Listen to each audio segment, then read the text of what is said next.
Hello listeners, Jason here. Just needed to put this little message at the beginning of this week's show just to give you all a little heads up. Yes, we're starting 2024 in a not very good way, unfortunately. I did have some audio issues when recording this episode that I wasn't aware of until I went to edit it back. Unfortunately, for some reason, probably my fault, the recording software decided to use the microphone that was inside my video camera instead of my Blue Yeti. Therefore, my audio sounded like I was in a goldfish bowl. Now, there's only so much that I can do to make the audio sound better than what it did. I just don't have the technical know-how or the skills to bring it to where I wanted it to be. So I did search out a tool from Adobe which scans the audio and tries to make it better. And I think it did a pretty good job, to be honest. Although when you do listen to it back, I mean, you can kind of tell that it's been touched by a computer and not by a human hand. Well, one of those things is that I think it slightly sped me up a little bit. I think you can hear that, I speak just a little bit faster than I normally would. And in some places I think that I do sound slightly, maybe, I don't know if I'm imagining it, just a little bit robotic. It's 100 times better than what it was, and I do apologise. I'm going to shut up now and let you get on with the episode. So please enjoy.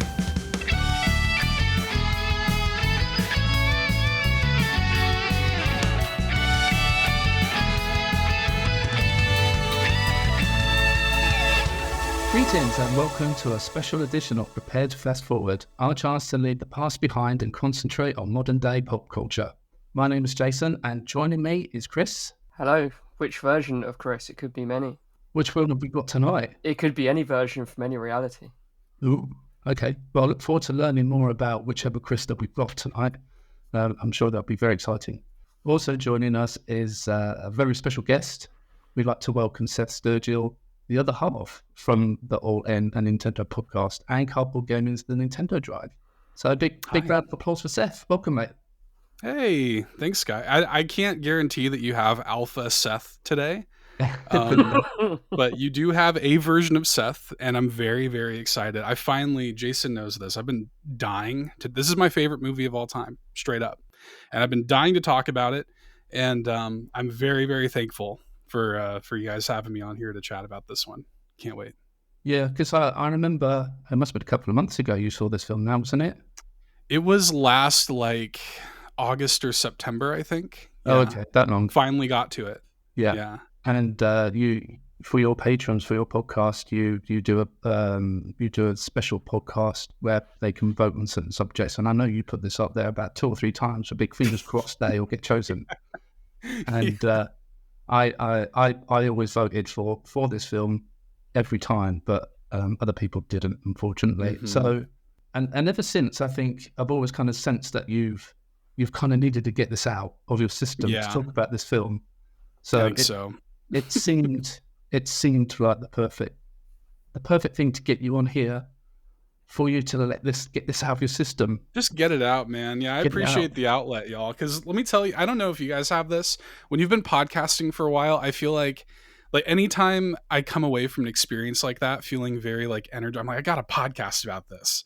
I got to and I talked about it, I think, on $2 Hero Cast a little bit, but you can never go as hard as you can when you have a dedicated, episode to it. And that was what I was always kind of wishing for. And so it's cool to be able to do something like this and hang out with you guys and talk about it. So yeah, I do appreciate the outlet. I feel like this has been pent up for a while. So thank you very much. And if anyone's listening who's, I know we had Eric on a few episodes ago. So anyone who caught that episode probably knows a little bit about your podcast and, what you guys do. But I'd like to still spend a little bit of time right now before we get into the film, just for you to just let them know a little bit about yourself and the podcast that you do. Sure.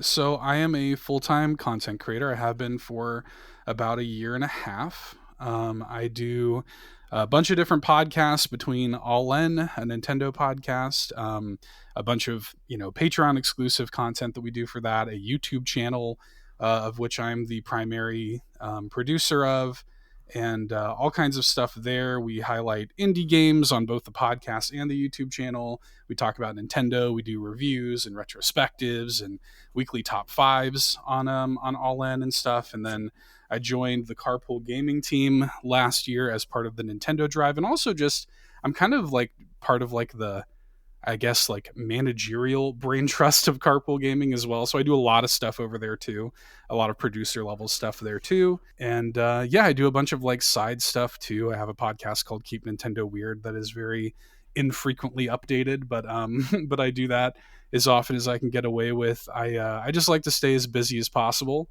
I can't stop. And yeah, it's really, you know, it's the highlight of my life to be able to do this stuff at the capacity that I'm able to. You know, it's tough. It's like really, really hard. But like I said, I've managed to do it for about 1.5 years now, and I have no intentions of stopping, man. It's one of those things where when you find like your calling, you know, and you're like, this is what I was put here to do. And so, yeah, I'm very, very thankful. I'm very grateful for where I'm at in life with all of that stuff. So yeah, just staying busy, making content, doing stuff on the internet, yelling about Nintendo, and being like a sad emo person on YouTube about Zelda and, you know, whatever. So nothing sad about that, dude. You know, and I am, and I'm sure a lot of the people are just as grateful that you make All In and your other stuff, you know, because there's a lot of games, dude, that you've introduced me to that I never knew existed. And, you know, I think that's one of the biggest things I'm very grateful for. I love the highlights that you put on indie games more so than the Nintendo games, you know. Everyone knows about the Nintendo games, but the indie games different, you know. They don't all get the limelight that they deserve. And right. Yeah, there's been a lot that you've mentioned on your show and that I, you know, never heard of, like Spongista, for example. Yes. Never knew that existed, and you guys put in your awards last year. Did it win your Game of the Year? I can't remember. It was in my, I think it was in our top 5 maybe, but I think it did win Indie Game of the Year. Yeah. Okay. Yeah, and I never heard of it, and it was on sale, and I thought, why not? And it turned out to be one, you know, a great gaming experience, and I was very grateful that you guys told me about it. So yeah, thanks very much. Yes. I love that, man. Yes, thank you for saying that. It's very important to me. That you know, spotlighting indies is a huge part of what we do with All In, and that's been since day one. That's been a huge passion of ours. We've done that indie showcase since day one. And then when we got to the YouTube side of things, it's been really nice because we had already had like friends that we'd made doing the podcast for like 1.5 years or something before we ever even thought about YouTube. So by the time we made a YouTube channel, we had a little bit of a rapport. So now I can sort of spotlight indie games on the YouTube channel and have that kind of leg of it too.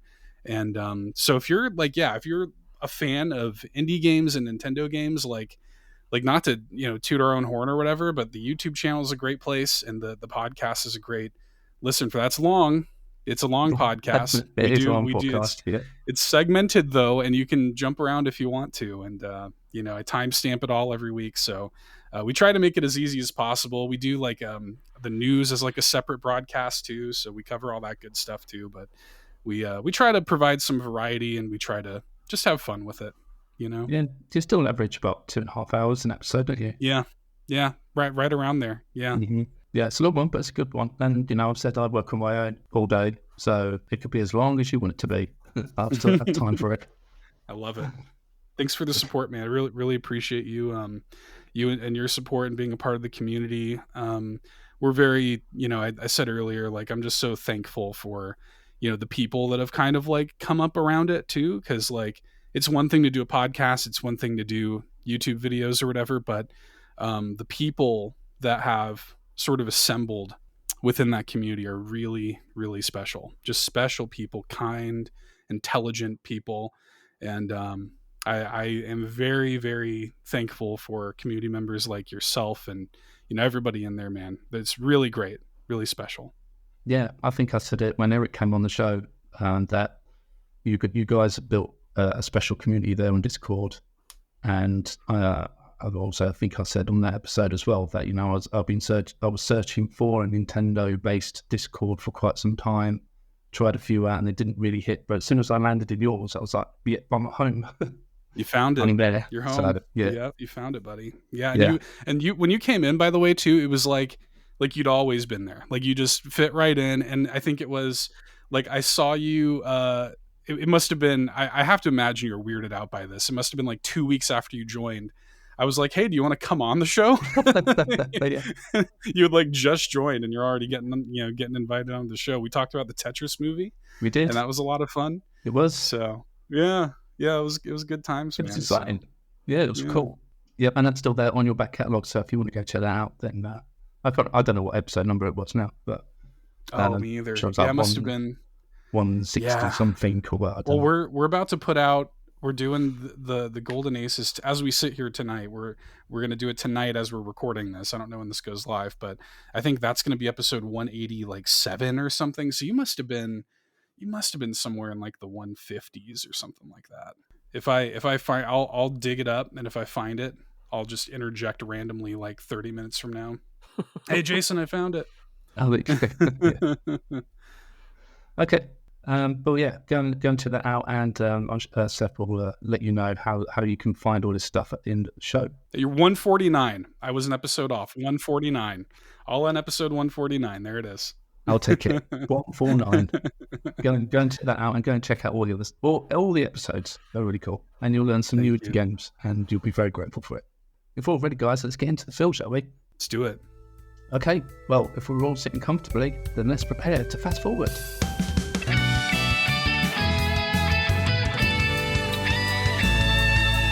Okay, I have 2 disclaimers to mention before we get into the film. And number 1 is that we are going into this film through all its nooks and crannies, okay? It's going to be filled with spoilers, so you have been warned. So if you haven't seen the film yet, then just stop. Stop whatever you're doing. Put us on pause and go and watch it. It's on Amazon Prime, so if you've got Prime, then just go. Go and watch it. It's a couple of hours long.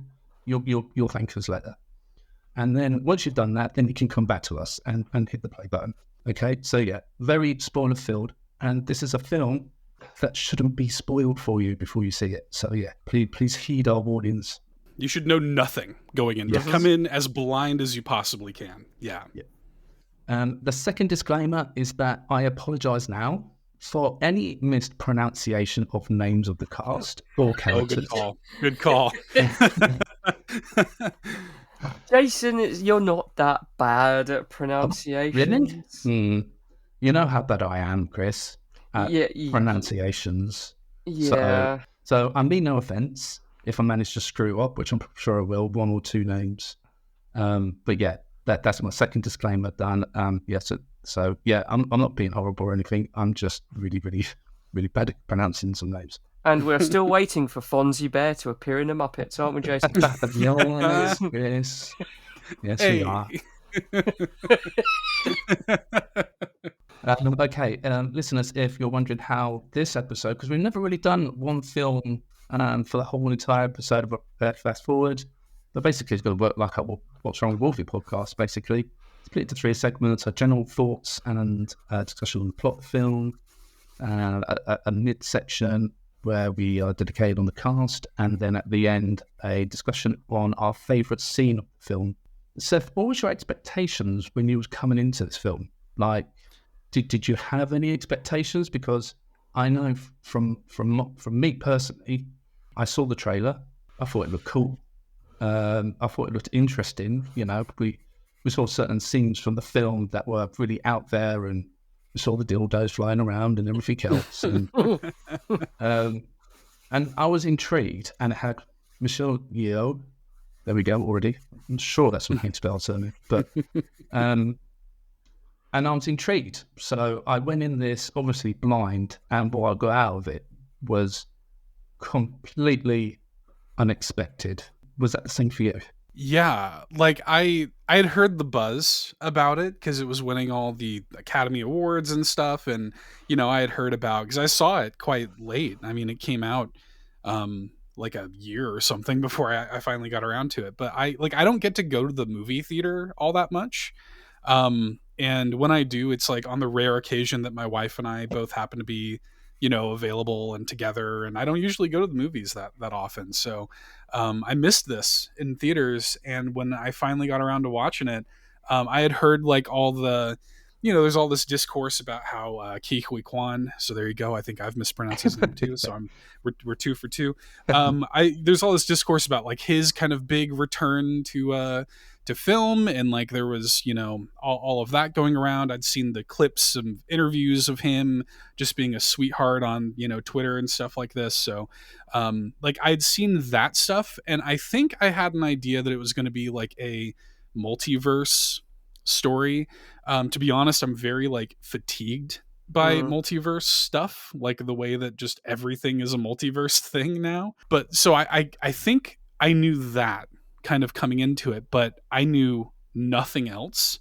And I'm glad, because like nothing can prepare you for like where the movie goes. And like even if you had looked at it and came in expecting like, oh, this might be like a good action movie, or this might be a good sci-fi movie on the level of like The Matrix or something like that, what I would have never expected in a million years are like the themes and like the human, like heartfelt, emotional core of the movie.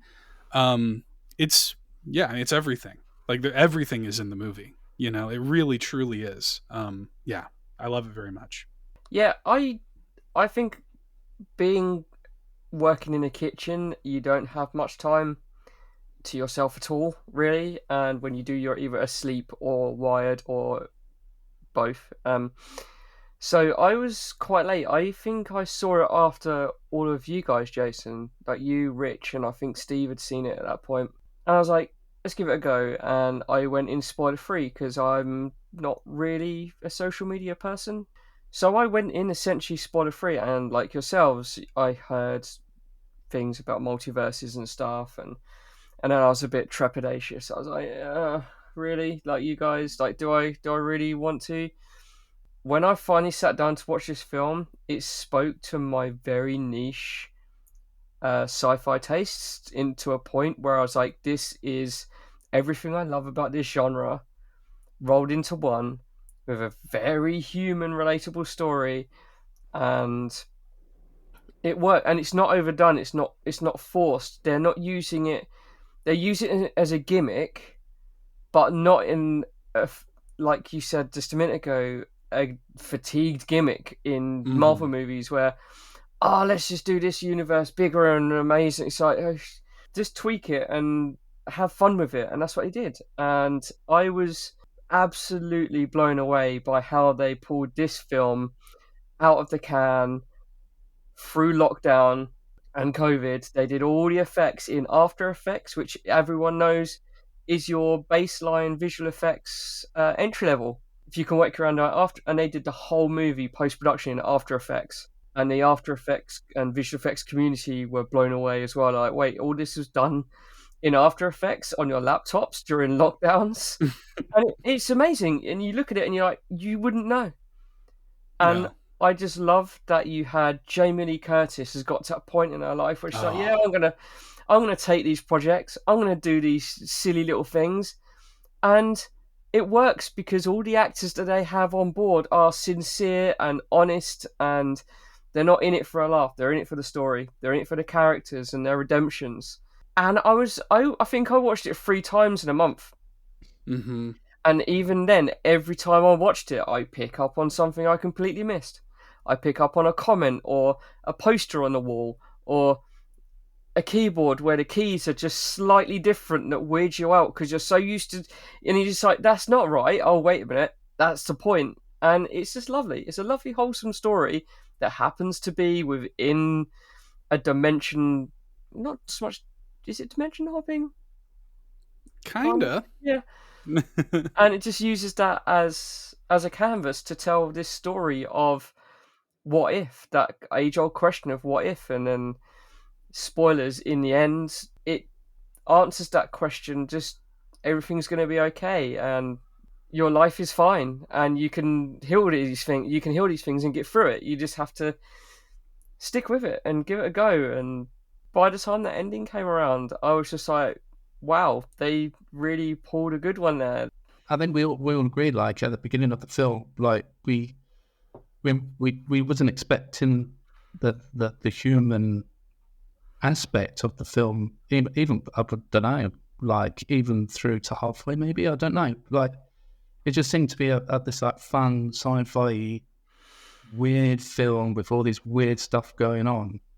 And like for that part of the film, man, I was having a great time with it, because they really let their imagination fly with what they did with this like parallel universes, and how Evelyn gets mixed up in this plot, I guess.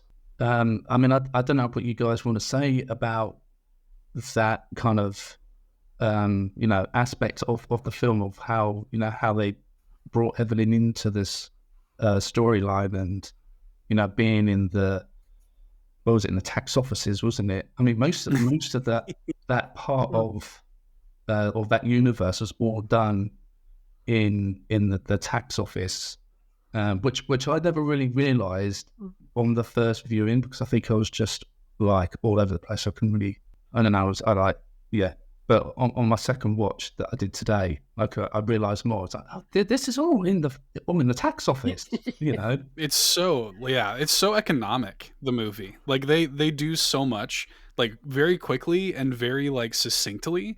Like within the first, I mean, it has got to be the most uncompromised movie I've ever seen. Like nothing was left out. Like it is the most like straight-faced. I can't even imagine there having been anything on the cutting room floor. It is just an uncompromised vision, and within the first, I don't know, 5 to 10 minutes of the movie, it establishes so much. Like Evelyn is like this miserable, stressed, laundromat owner. She has her husband, Waymond, who's played by Ke Huy Quan, is like this kind of goofy, silly, but like he's lovable, but you can tell she's a little like fed up. He serves her divorce papers because turns out he's fed up of being fed up with. And he feels like he's not being appreciated. And she's balancing all this stuff. She's planning for a big party. She's got her father there, Gongon, I think they call him. And her daughter, who is in a lesbian relationship, is struggling with kind of coming out to her grandfather, because he holds a lot of like old traditional values and stuff. And she's also struggling because she doesn't have the approval she's looking for from her mother. And they constantly butt heads and fight, and, winds up in a tearful, Joy, her daughter, sort of driving away in tears. And this is literally within the first like 5 minutes before they even go to the tax offices. And it's incredible, like how much the movie sets up like straight away, and very heady concepts, because when they get to the tax office and that's all in place there, like they're explaining the rules of like this crazy heady science fiction concept in a way that like is palatable. Like you can understand it like straight away, and it builds like so beautifully from just like you said, just in that little tax office. Like they build up this grand multiversal thing, and they establish like the rules of the movie, which is so important, I think, in any good science fiction story, is to establish the rules of the world. And they do that just in there. Like, just like, I mean, you're 10, 15 minutes in the movie, and they've done so much. It's breathtaking. Like, it is just the most tight, perfect, no notes. Like they did it so well, And it doesn't feel overwhelming. Like, no. And you never feel overwhelmed with all the stuff that they're throwing at you. I mean, you kind of get that a little bit further into the film, but I mean, but for that part, yeah, I never felt confused, or I wasn't sure what was happening or anything like that, apart from putting the shoes on the wrong way. I'm still not sure. Gotta do something weird, right? Yeah. But the best part of that moment is they don't over explain the tech or how it's done. Right. Which always annoys me in sci-fi or any science-based movie where they have to explain everything and how it works. No, you don't. You just have to get the audience to accept that it works. He's wearing 15-year-old Bluetooth earphones as part of as part of the talk, and then it goes back to the van and they're using like 2005 tech. But you don't need that explaining. It's just a retro cobbled together thing that seems to work, and it does. And you start explaining how they're doing things or why they're doing things, that's when you lose your audience. But if you move at such quick succession and throw these things, you need to do it this way, you need to put that on that hand, you need to put that on the desk, you need to pick that bagel up, it's all about the bagel. But if just gloss over it, just tell the audience that's what must happen, and that's what you need to do. But I think with the beauty of this film, like all that kind of part of it, I guess wasn't that important. That it was basic for the film people, because that wasn't really the story they were trying to tell. It was just a vehicle to get us to the main aspect of the film. The growth of Evelyn. Yeah. Mm-hmm. Making her realize everything that's going on around her and herself as well, and her relationship with Joy and her husband and her dad, I guess, as well. Yeah. And that was just the vehicle, I guess. There's a lot to, as Chris, as you were talking about sort of exposition in movies, especially in science fiction movies. Like I'm thinking about like the scene in the first Matrix where like Morpheus and Neo are just in that white room, and like he's basically just explaining like everything to him, and it's like a 10-minute scene of just like let's just talk it all out, right? And like you're right, because like that, even though I like it in the Matrix well enough, that is kind of what this movie chooses not to do. It's kind of a show don't tell, sort of mentality, where like all of a sudden you have this character like Waymond. They establish early on how kind of like he's this silly, goofy, doughy guy. He's like dancing with the dude in the laundromat in the beginning, and he's like they're talking about perfume and dancing and watching some silly, musical on the TV in the laundromat and stuff. But then you get to the elevator in the tax office, and all of a sudden he's like badass. It's like, hang on, what? Like, what's going on? And he's Alpha Waymond. He's shifting into that mode, and he is sort of like showing Evelyn rather than telling. And it's interesting because they already had the setup of like these people's relationships are kind of on the rocks. Evelyn and Waymond's, they're preparing for a divorce and stuff on top of all the stress they've got. And he has her in that like broom closet. And you can tell that like when he's explaining this stuff to her in the best way that he can, she's kind of like, oh, like she's kind of like, hang on, I'm like attracted to this Waymond, and you can see it in her face. And then like he, like she's going back and forth between that moment and the moment with Deirdre, Jamie Lee Curtis's character, which, by the way, I love Jamie Lee Curtis. I think she's like one of the most beautiful people on the planet. They managed to make her the most unattractive person. Like y'all uglied up Jamie Lee Curtis somehow. You managed to do it. And so she's like shifting back and forth between that moment and the moment in the broom closet. They're showing you all of this stuff. Like they're showing you the way that stuff operates. And then when you get to the fight scene with Waymond, where he is fighting off guards with a fanny pack, bum bag to the UK listeners. Yeah, okay, yeah, and it's like the most like incredible like action choreography that you like see, and you see it like straight away. He's doing all this weird junk. He's like reaching into the fish tank and putting like the pebbles in there because they're also like establishing even that early on that the way that you like in the rules of this world, the way that you gain new abilities from other multiversal like versions of yourself is you have to do something weird to like split the timeline and tap into like the other potential versions of you. And so like they like that's why he's putting the shoe on the other foot. That's why he's doing all this weird junk. He's chewing the gum and he's like, or chewing the chapstick rather, and he's doing all this crazy stuff, Yeah, it's show don't tell, man. It's show don't tell at its finest. It's so good. That fight scene with the bum / fanny pack, so good. I love it. So good. And I've never seen a fight like it before with that kind of weapon, I think. But I really love the fact that, you know, after he'd finished, he just put it back on and tightened it up. Yeah. Over his waist. As if it was just normal. Yeah, like you do. But I mean, we need to talk about some of the silly stuff that did happen. And like, I say it's silly stuff, but it's not silly stuff. I don't like in the aspects of the plot. But I mean, like we did visit a universe where, you know, they all had hot dogs for fingers. Yeah. Because why not? I mean, I guess so. And very weird, especially when she's watching the opera on the telly or whatever, and they're all starting to have mustard and ketchup or whatever it is all over there. Yeah. It's just, she's getting a bit freaked out by that. But, you know, and that on its own is pretty weird. But then she's also in a relationship with Deirdre, which, again, I don't know. I mean, I just didn't expect to see that at all. But it was very, very cool. And like seeing her struggles with living in that universe on its own, but was an interesting subplot of the film.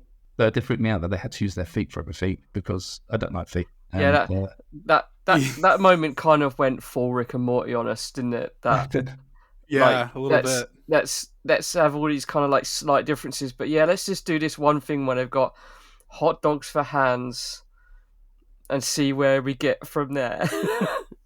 But like even that though, like that is the most profoundly stupid thing you could ever do in a movie. Like it's so stupid. Like there's so many things in this movie that are objectively stupid. And like if you see it, when you see hot dog hands, or if you see Raccacoonie, which, you know, at some point we got to talk about Raccacoonie, but like you're either in at that point or you're out, you know. And like the movie, like this is objectively the dumbest thing you've ever seen, but like they managed to make like the relationship between Evelyn and Deirdre in that universe is like sweet, and like you kind of like you want them to like work it out. And like there's a moment towards the end of the movie where she's actually kind of embracing, and they like have like a tearful hug, and you're actually like, oh my god, like am I really getting like attached to this stupid hot dog fingers thing? And like they even have something to say. Like there's like a moment where she's having like that heart to heart with Deirdre, and they're talking about how, you know, one of the themes of the movie is how like nobody knows what the hell is going on. You know, nobody on this planet, you know, everybody puts on a front, everybody's trying to make it through life or whatever, but nobody actually knows what's going on. We're all just scared. Mm-hmm. We're all just trying to survive. Right. And like, they talk about how like, you know, a huge theme of this movie is nihilism, this idea that there is no objective morality, that nothing actually matters because we're just a speck in an infinite, you know, multiverse or universes or whatever. So nothing actually matters. Right. And there's like a huge theme of that throughout the movie too. There's this like hopelessness in that character, and like she even manages, and this is all just tying back to the stupid hot dog finger universe, where she says like, even in a stupid universe where we have hot dogs with fingers, we learn to get very good with our feet, you know. And like that's a hopeful message, man. Like even in this stupid messed up universe where everything's bad, we find a way forward. Like we find a way to push through. Even in a stupid universe where we have hot dogs for fingers, we learn to get very good with our feet. And that's just like such a good example of how this movie takes like a broad, stupid, uncompromised science fiction dumb idea and turn it into something special. This movie does that a million times. That's just a great example of what makes this movie special. There's one problem I have with this film. It's like there's so much good stuff in it. I don't really know where to go because it's like, yeah, it's just full of amazing points, and it's really hard to like narrow down any specific. You know, like when we first meet Joy, was it Juju Chewbacca? Yeah. Juju Chewbacca. Yeah. No. And she comes in, like all the guards are trying to attack her, and like she's turning, the heads are exploding into glitter. Amazing. For a start. And just that on its own, I was like, wow, that was what just happened there, you know? Mm-hmm. And then she, what did she do next? She did something different to the next guard. I can't remember what she did now. She did like there's a guard where they turn into like those Mexican like fruit dancers. That's right, yeah. Like It's so good. It's like that scene's incredible, man, because like and by the way, she's like a fashion icon throughout the whole movie. Like as she's coming in with like all these crazy like fashion choices, there's like a little bit of like Fifth Element flavor, which might have been like, if you twisted my arm before I saw this movie, I might have told you that was my favorite movie of all time. I'm a huge Fifth Element fan. And this movie has like shades of that for sure. Like the energy and like the weirdness of it is certainly there. But like, man, yeah, that like the intro, even like the subtle introduction to her character when she's like searching the different universes for Evelyn, she's kind of like cocking her head like she's tuning a radio, and you're seeing like all the different like universes just flash, because the whole setup with Joy is, because of this relationship that she had with her mom and this like lack of acceptance, she fell into this nihilistic mindset, and she tapped into like the various powers of the multiverse or whatever, and she discovered everything. She exists in every multiverse simultaneously. And so she is able to, just in the blink of an eye, tap into a multiverse where that guard is like a fruit dancer, Mm-hmm. and another one where, yeah, the head explodes into glitter and she's putting out cigarettes on the badge and stuff like that. Yeah, I love that. That's such a good scene. It's just a reminder that everything's inconsequential. It's like our physical being. I mean, we can get spiritual and, as always, as much as we can, but it's just basically telling everyone, like, just roll with it, man. Mm-hmm. Like, what? They can't arrest you for what's in here. They can't persecute you for ideas. And if you can accept that, and like you said, she can manifest or tap into all these different existences, tap into it and bring it forward from one to the other. And it's just some mind-bending Douglas Adams stuff going on there. And I really liked it when she looked back and she found a universe where she was blind. She had an accident, and she lost her eyesight, and she became this like famous singer who couldn't see. And then she brought that skill back to her of not being able to see, but being able to bring all the sound, the skill of listening back from that version of Evelyn, and use that in that fight scene. I really like that. I really like the idea and the way that happened. And then that whole fight scene was just awesome as well. The movie says all of this stuff and has all these themes and is profoundly stupid. It's also a great action movie. Like, it's also like, it has like these incredible action scenes. It does not compromise anything. There's nothing that they try to do here that is not nailed as a 10 out of 10. And so like you have like that scene. This is a great example too of just what this movie is able to accomplish. The scene with Joy in the hallway, and she finally confronts her mom, and she breaks down kind of what happened to her. The bagel. This is where the bagel comes in, right? And she says like she put everything on a bagel, which is like a stupid concept. Like, she took everything, every multiverse, everything, including of course Poppy and Salt, and she put everything onto a bagel. And so she's created this like weird like bagel cult around her about this concept of like nothing matters. We're insignificant, we're specks, and none of this matters at all, because if I die, I can just go to some other universe or whatever. Like I will exist in perpetuity and nothing I do matters. And like that scene where Joy is like explaining all of this is, again, a very heady concept. And she ends that scene by like singing like "Sucked into a Bagel," and she's like crying while she's doing it. I'm like, oh my God, like what is this? Is so dumb, but like they're pulling it off, like they're making it work. And then I think like right after is when Gon comes in on like a rocket powered wheelchair and like slams her into the wall. I'm like, this movie is amazing. And it's not long after that yeah, like Evelyn is sort of like forced to get on the level of her daughter, and like another thing that I think this movie taps into. I don't know a single woman, not one, that I've ever met that does not have a complicated relationship with their mother. Right, in some way. And it's the same with men and their fathers, I think. But like that mother-daughter relationship, especially from the perspective of like a foreign family trying to make their way in this world, I think is really powerful too. Like it kind of taps into like familial themes of like, in order to defeat her daughter, in quotes, she has to understand her. You know, she has to bring herself to that place, and like she has to understand basically everybody around her in order to do anything that she wants to do. There's that scene near the end of the movie where like she takes on this like horde of guards, and she doesn't fight them in the traditional way. She turns to Wei Min, she says, "I'm learning to fight like you." You know, like she has to learn to think like everybody else. She has to, for the first time in a long time, I imagine, has to consider the viewpoints of everybody else around her, take herself away from her stressful life, take herself away from all of it, and be Evelyn the mother, Evelyn the wife, Evelyn the daughter. It's really great. I think it's sort of like made me think about that place that has in my, it's so easy to get wrapped up in our own stuff and not think about the perspective of other people. You know, she had to learn all of that.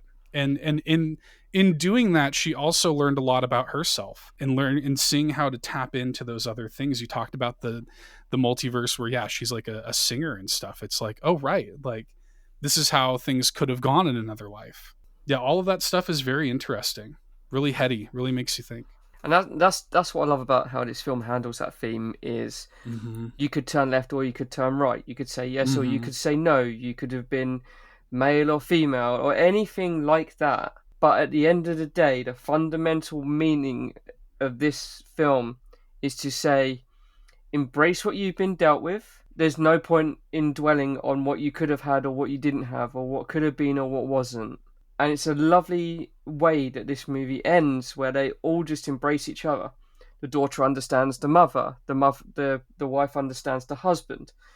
And then they, as a whole, understand where they've been put in this universe, in this existence.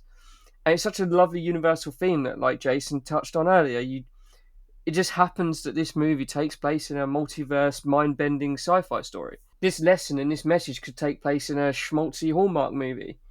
It would be the same, but by using the veneer of science fiction very cleverly and very well, it just makes it that more niche and earned than that. And it's just a lovely story. And like you said earlier about the daughter understanding the mother and the relationships complex. I mean, we've all had complex relationships, and it's almost impossible to understand because we're not in a fantasy realm.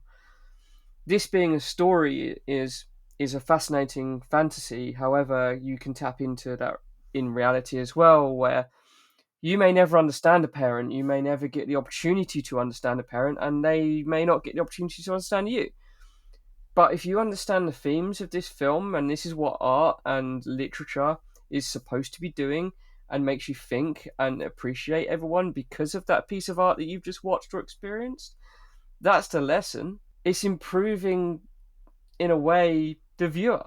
It's getting you ready and more accepting, understanding for people from all different walks of life and experiences and expectations. It's just lovely. It's the 3 times I've watched it, I've picked up on more themes. And even the googly eye themes, I didn't realise what it was going on about until I watched a breakdown. I can't remember who it was. And I thought to myself, how did I miss out on that? I noticed more on this viewing, the googly eyes from... I noticed them more in the laundrette and yeah, they're everywhere. It's one of the first shots. It's on a washing machine. Yeah. Then you hear say, "Enough! No more Google eyes." Yeah. And then all of a sudden, as soon as your second viewing, you're like, "Wait a minute," and then you understand why the Daniels put the googly eyes in and what it represents, and then it all becomes even more clear. And it's like, "Oh my god!" It's that Bart Simpson with the falling tree moment, isn't it? It's just like, it's a whoa. I mean, we've filmed the beauty of the film, really, and the what it's trying to tell you. And I always remember the first time I watched this, and I got to the end of the film, like nothing else existed around me apart from these ending moments of this film. It's one of those films that just impacts you so much that you just lose. You kind of lose consciousness from everything else that's going on around you, and you're kind of soaked into the scenes that you're seeing. And the first time I watched this on my phone. Oh wow! And even that, watching it on my iPhone, like the power of the scenes at the end of this film was so strong that even that envelopes me into the film. You know, it's that powerful, that movie. I was just gobsmacked at the end of that film. At the end of the film, like it's one of those films that like you don't really know what to do with yourself once it's finished. Could you like? I had to go on a walk. Yeah. Literally, I was like, I need air. I need to get out. Yeah. I think I just spent like 5-10 minutes just to myself, just to like... You just stare at the wall for a minute. Yeah. Contemplate your existence. Yeah. Like just to try and understand everything that they've just told me and everything that I've just seen. And that's, you know, when a film does that to you, I mean, that's special, really special. But, you know, there's still more silly stuff that we need to talk about before we move on to our next segment. And there's two in particular I want to touch upon. And the first one is another fight scene. I think it's probably the major fight scene of the film, I think, which is the one where we have the pinky fight. Oh, yeah, so good. And this is the one where the enemies are trying to sit on a oh my god trophy. Yeah. They need to get it up their bottom. It's like the port. Is it the port key or something that allows them to port key to get their skills or whatever? So they need to shove up their ass and like for this to happen.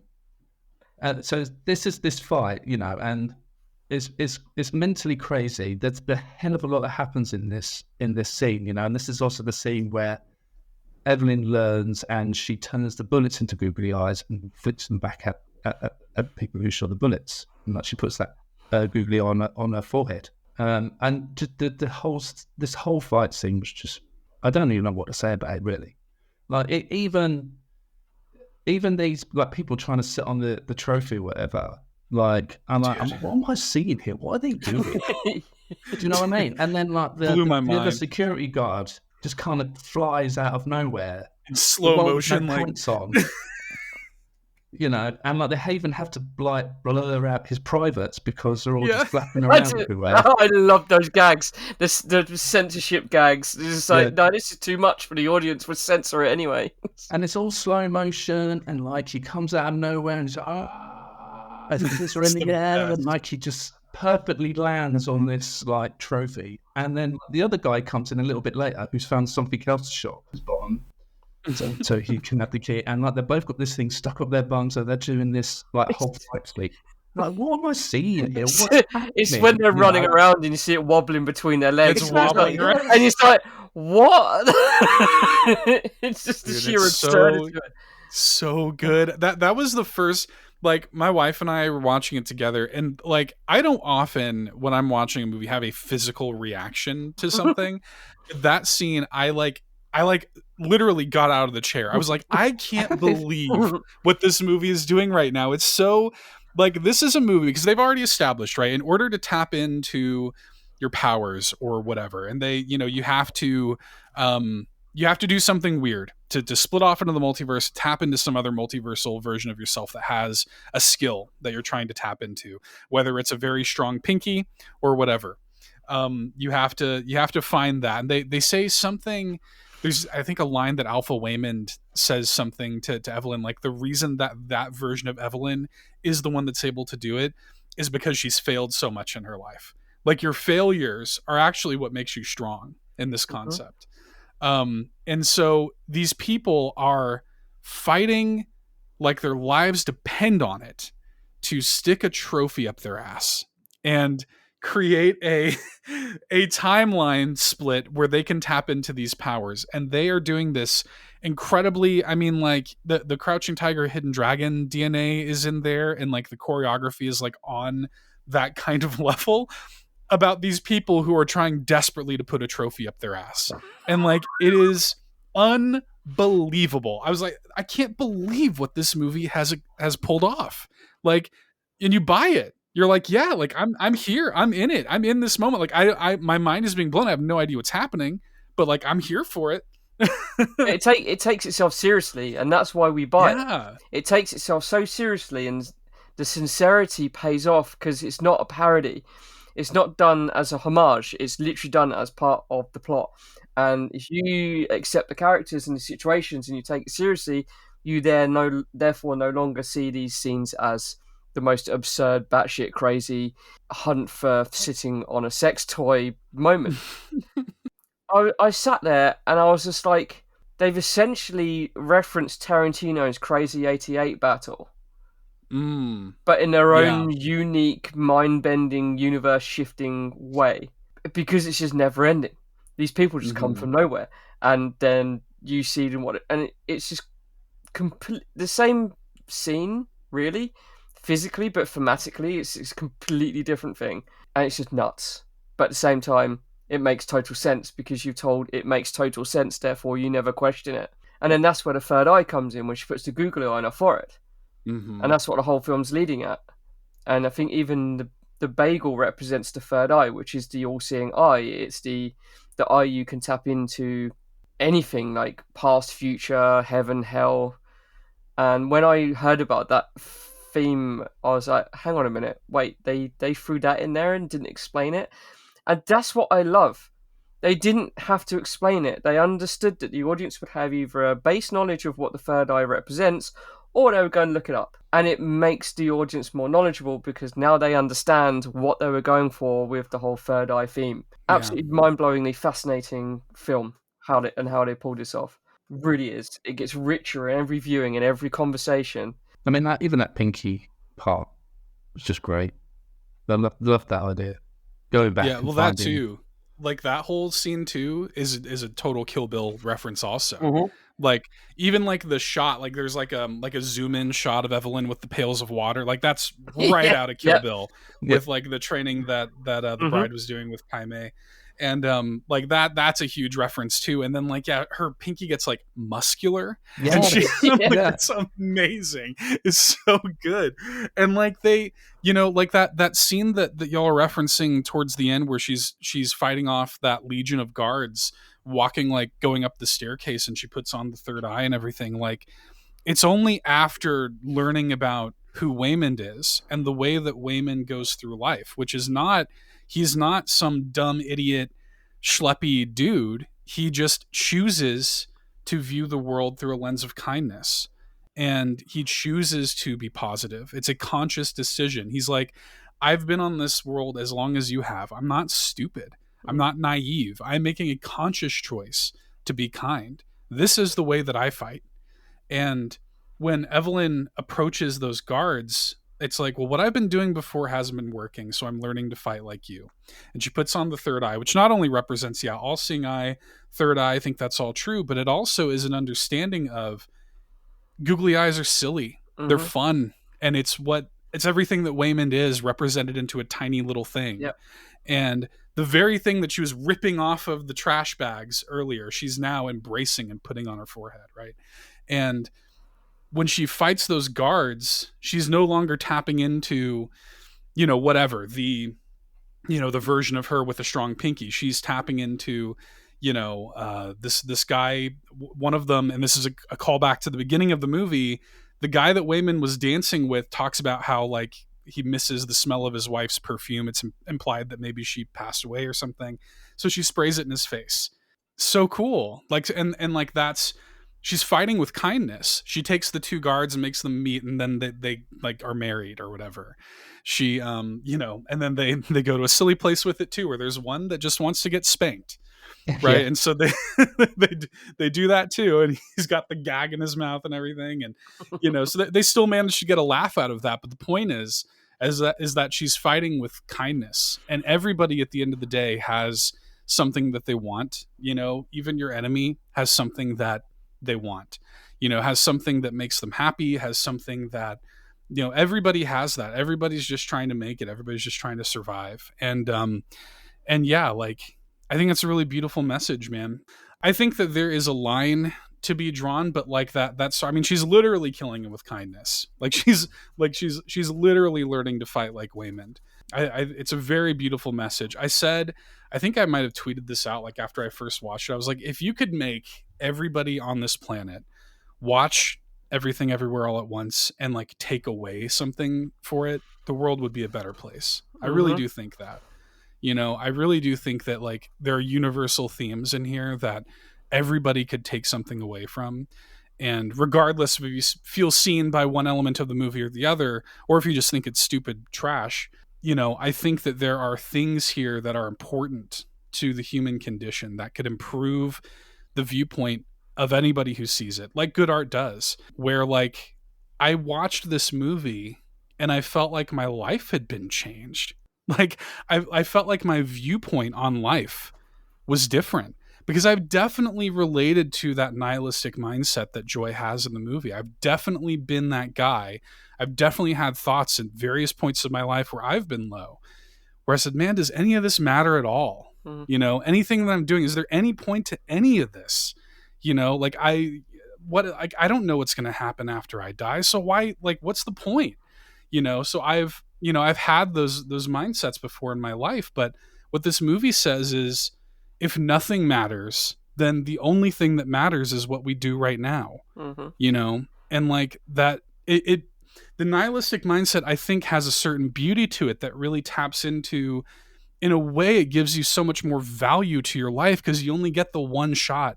You only get the one time to do it. Even if there are various versions of Seth out there in different multiverses, this one right here, right now, is the one that I can control and the one that matters.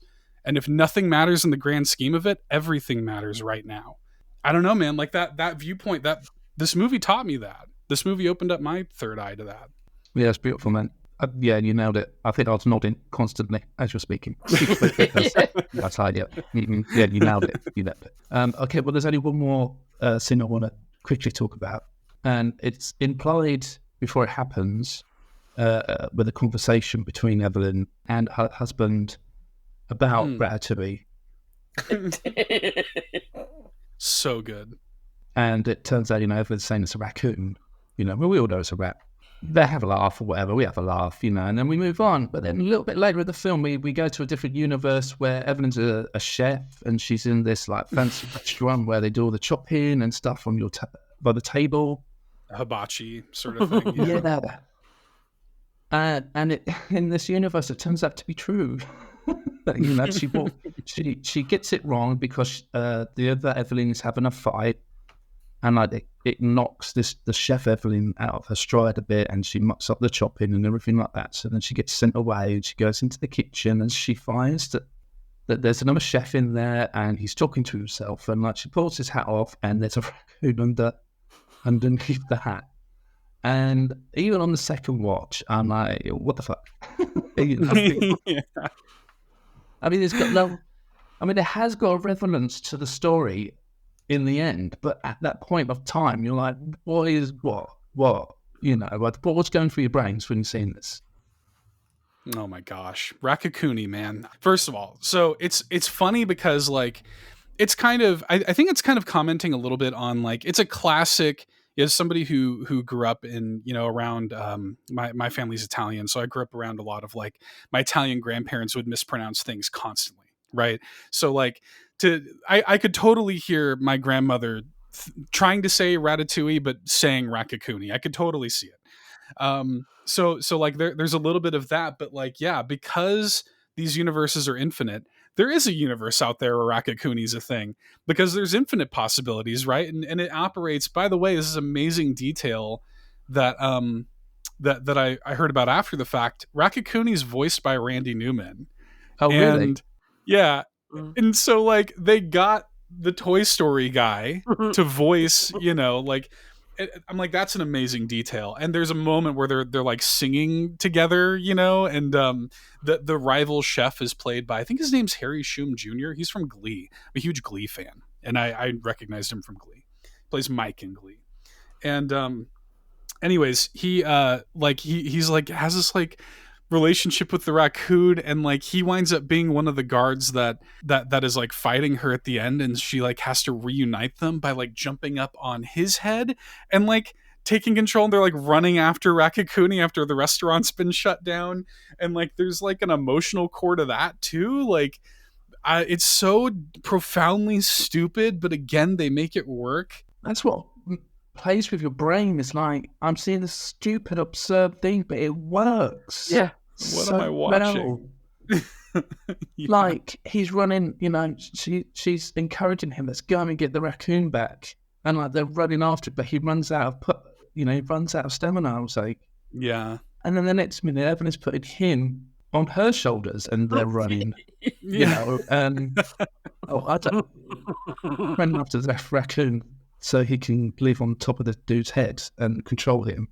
But she's choosing in that moment to help him, even though she thinks it's stupid, and even though morally that version of Evelyn disagrees with it, because like, hey, my rival is using a cheat code, basically. And it's like the sanitation and all that, but she's choosing in that moment to be kind and to help him because she knows it's important to him. And like that's kind of like if you take away any sort of lesson from the stupidness of Raccacoonie, it's like something that is very dumb to somebody else means something to them. Something as stupid as the singing raccoon that lives in your hat and helps you chop vegetables, that means something to him, And in that moment, she chooses to take it seriously, and like, yeah, man, let's run after him. Let's get your Raccacoonie back, It's a good metaphor for a parent, like when their children can't come to you, and to you it's not important. It's not something you're interested in. It's probably something a bit stupid or whatever, but you can see in the kid is that it's all that matters to them at that time. Mm-hmm. It's the same kind of principle. Yeah, I get that all the time. I can feel sometimes one of my nephews will be talking to me about whatever, Fortnite or Dragon Ball Z or whatever it is they're talking to me about, and I'll feel my eyes kind of glaze over. But like I don't keep up with that kind of stuff, but like I know it's important to them.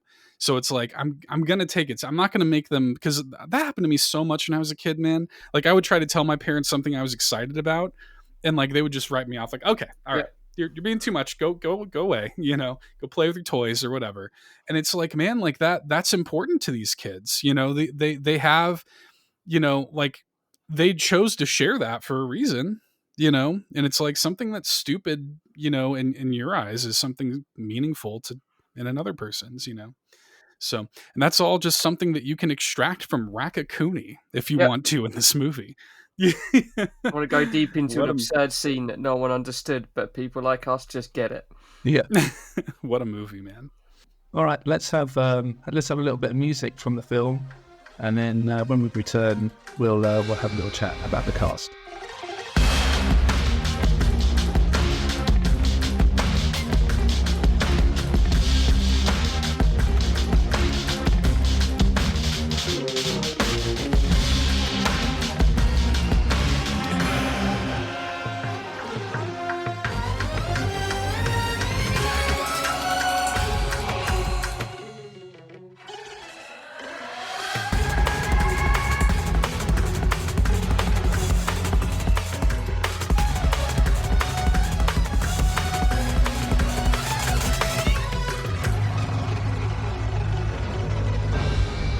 The cast of Everything Everywhere All at Once was another joyful part of the film, I think.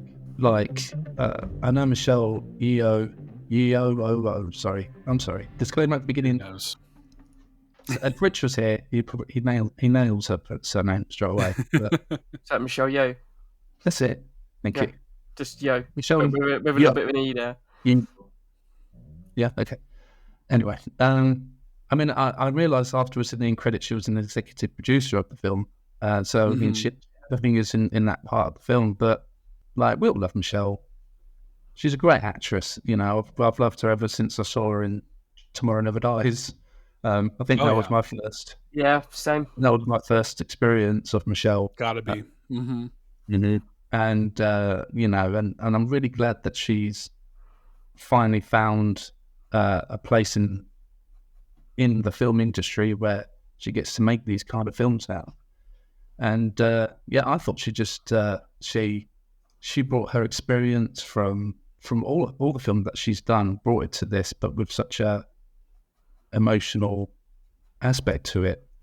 The way it's structured, you see an evolution of her character going from that almost moping and bored of life like we all do. You get all, bemoany and down, and then all of a sudden there's that moment in the alleyway where Waymond is standing there in a tuxedo smoking, and he's famous. And there's that moment where she realizes that what if where I could have been, where we both could have been, But she also realizes that this Waymond is completely and utterly different to her Waymond. I think that's the turning point where she's like, "No, I'm fighting for my husband. I'm fighting for him. I want that life back."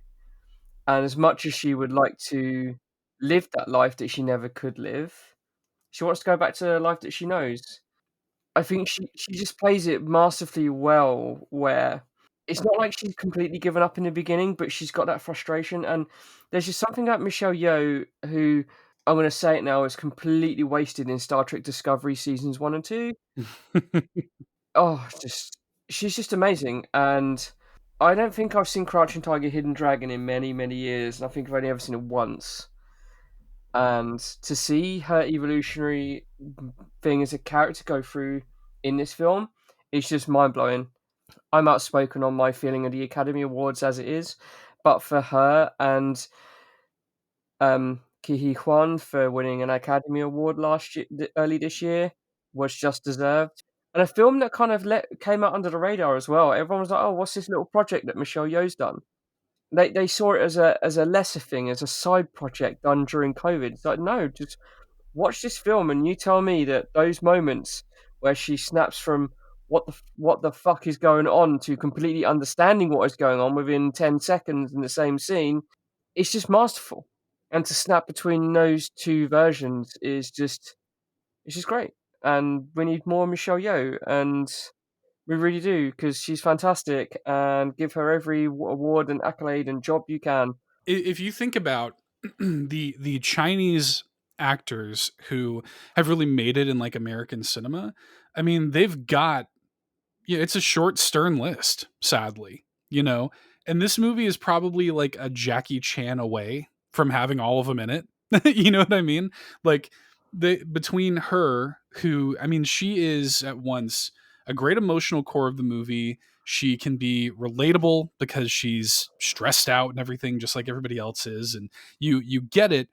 The movie also makes a certain turn where you're rooting against her because you're like, well, she's kind of in the wrong. Like, she's kind of like, she is being a little too brazen with her daughter. She is writing off Waymond. Like, forget her, man. But like, she's also still the hero of the movie. So like, when she does understand everything and she has that kind of like redemptive arc of herself, like, you're able to cheer for her too. And you buy into it. Like, she's such an incredible actress because like the moments that she shares with Joy, like, she's being incredibly gentle, incredibly heartfelt, but still stern somehow. Like the ending scene of the movie where she confronts Joy and she's like, you know what? Like, you are getting fat and you never call and you got the tattoo, even though, I hate it, and all of this. But she's like, but I love you. And Joy says something to the effect of like, you could, because at that point towards the end of the movie, she also has the ability to exist in every multiverse also, just like Joy does, where they both exist everywhere. And so it's impossible for them to like tune out the noise. And there are only a couple of moments where they get clarity. And she says something to the effect, Joy says something to Evelyn to the effect of like, you could be anywhere and you choose to be here with like your screw up daughter, basically. And she's like, I'm going to cherish every moment I have with you, like I'm going to cherish. And she sells that so well. They have like a tearful hug at the end where Joy's like, so what do you want to do now? And Evelyn's like, nothing matters. We can do whatever we want. So good. What a great like button on that. And Michelle Yeoh has like such a way to like sell all of that while also being a complete badass. I mean, like, there are not many, this side, we've mentioned Kill Bill a few times, like the amount of like female led action movies is it's slim pickings. There's not that many, and this is one of them where like she kicks ass in this movie, man. Like, she is an incredible action movie star, and like she sells it as a mother that owns a laundromat. She's also action movie star. She's wonderful in this movie. She's so good. The entire cast is incredible. I mean, we talked about Joy a lot. Obviously, she's the main part of this plot. Joy is played by Stephanie. I think it's Hsu. It's Stephanie Hsu. Yeah, I think it's pronounced like Hsu.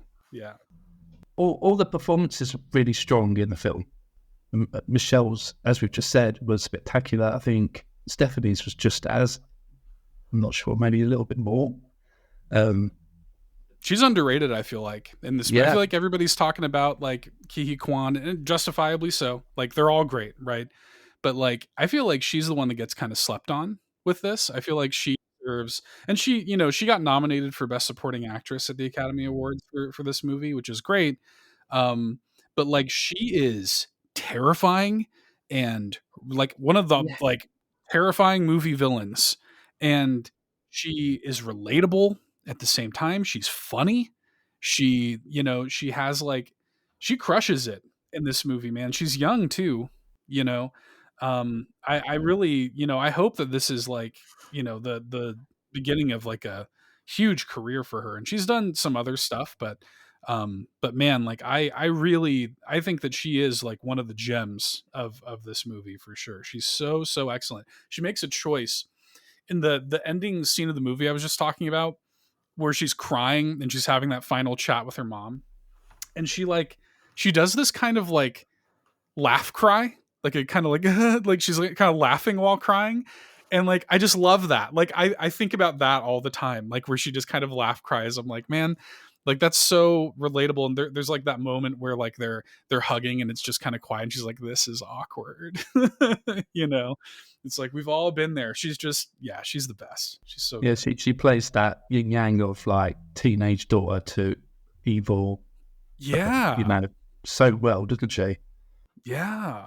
I mean, it's hard to make that balance work, man, where it's like your teenage angsty daughter who wants the approval of her grandfather and mother in one hand, and the other hand, terrifying, murderous, sadistic, nihilistic villain.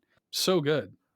You're kind of thrown as well, aren't you? Because you're not sure whether you wouldn't feel pity for Joy or hate her as well. The relationship she's got with her mum, how much she seems to hate her life with her family and everything. You kind of get that side, and then you've got this other side where she's trying to do all this bad stuff. You're kind of being thrown all over the place as well with her, as well as with Evelyn, I guess. Yeah.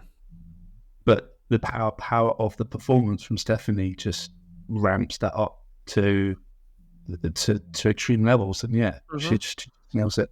The way, again, like we've said earlier, it perfectly balances that really pissed off teenager 20-something to a point where it turns what could be just a thematic commentary, it flips on its head to say that, she could just click her fingers and end everything, and without even thinking about it, she will just do it to make a point.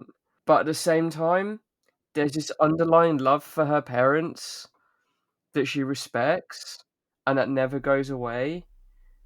And it's only at the very end, we'll bring it up later, in my favourite scene of the whole film. It's just so well done.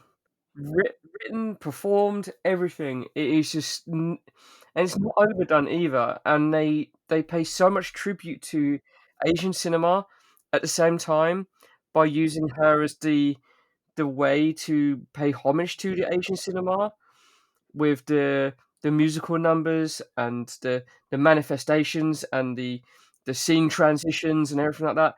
It's just beautifully done. And never did I sit there in watching this film, I didn't check my phone.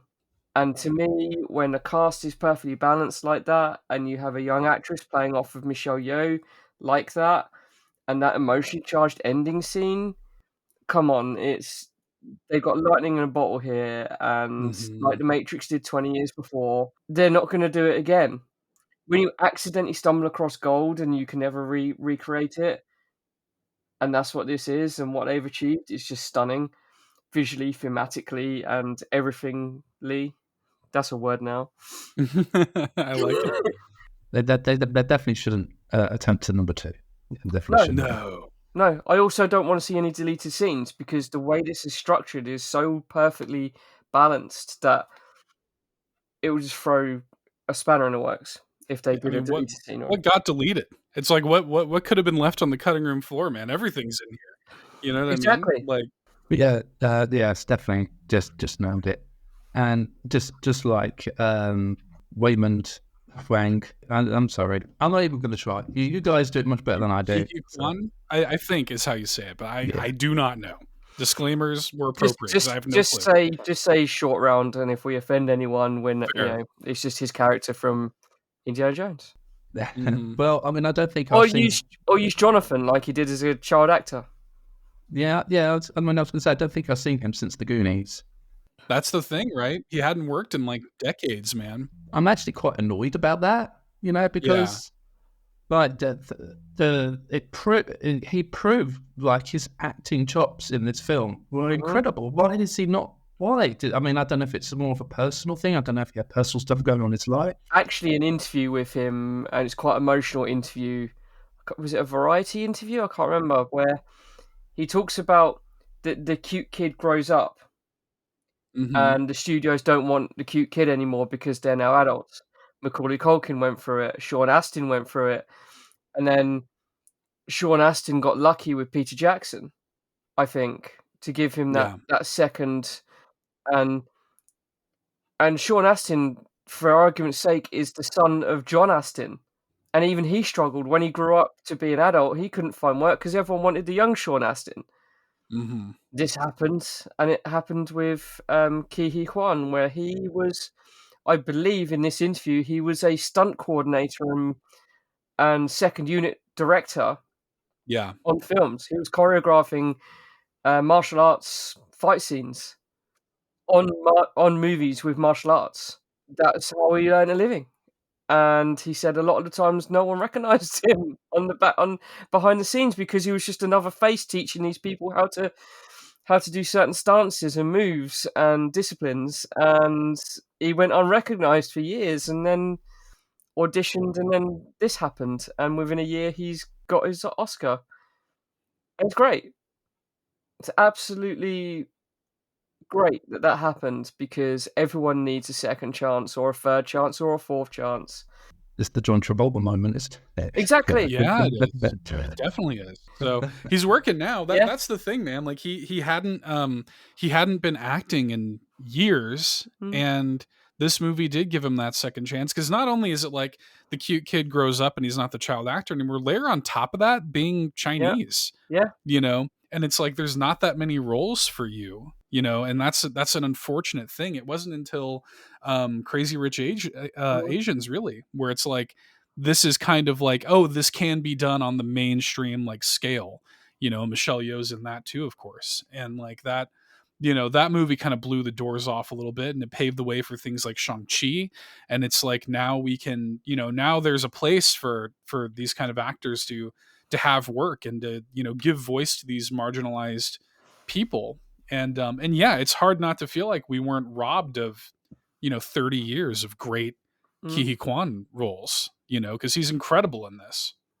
It's very him, this character, in a lot of ways. It's very bubbly, and he's very joyful, and seems to have that positive outlook on life, which we learn about near the end of the film.